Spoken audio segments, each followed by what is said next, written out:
জয় Jagannath. Tintu spice হাউসে আপনাদের সবাইকে স্বাগত। আপনারা কেমন আছেন? আশা করি সকলে ভালো আছেন। দিনটি ছিল 28শে জুন, শনিবার।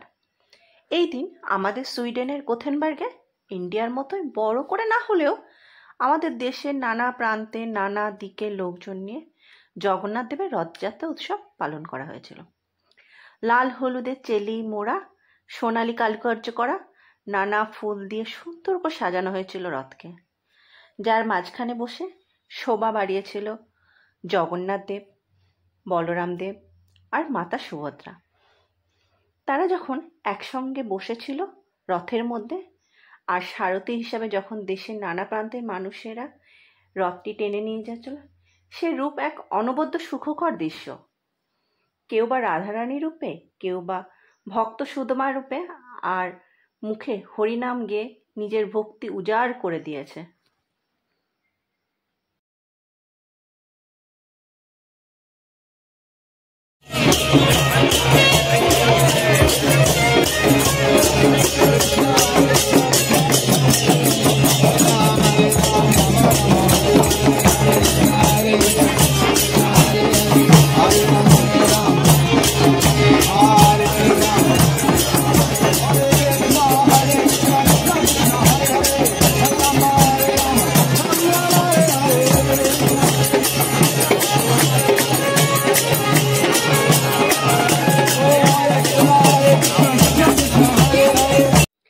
এই জগন্নাথ দেবের রথযাত্রা হলো হিন্দুদের কাছে এক মহান উৎসব।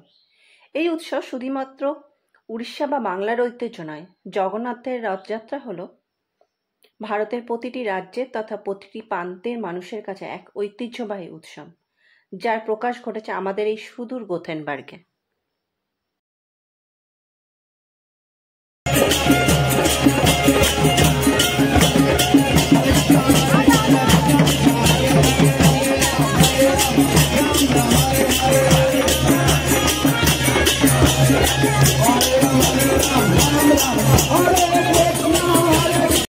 কেউ কেউ গীতা, তুলসীর মালা স্টল দিয়ে সেল করছিল, আর বাচ্চাদের জন্য নানান জগন্নাথ দেবের স্টিকার গিফট করছিল।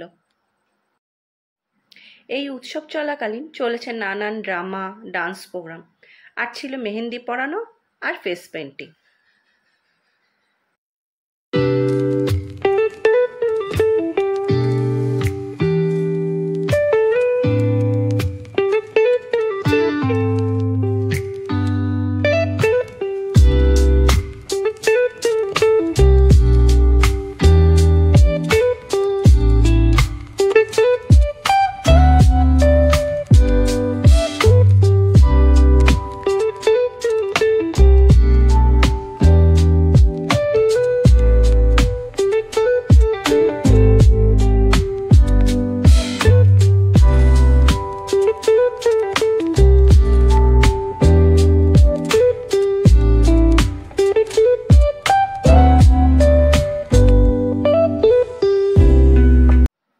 আর সবশেষে ছিল প্রসাদ, যার স্বাদ ছিল সত্যিই অনবদ্য। সব মিলিয়ে দিনটি খুব ভালো কাটিয়েছিলাম, কিন্তু ফেরার পথে হঠাৎ একটা ফোনে আমার সব চেঞ্জ হয়ে গেল, যার জন্য আপনাদের সাথে এই সুন্দর রথযাত্রাটা শেয়ার করতে একটু দেরি হয়ে গেল। আজ এই পর্যন্ত। সকালে ভালো থাকবেন আর সুস্থ থাকবেন। আবার আসবো নতুন দিন ও কথা নিয়ে। জয় জগন্নাথ।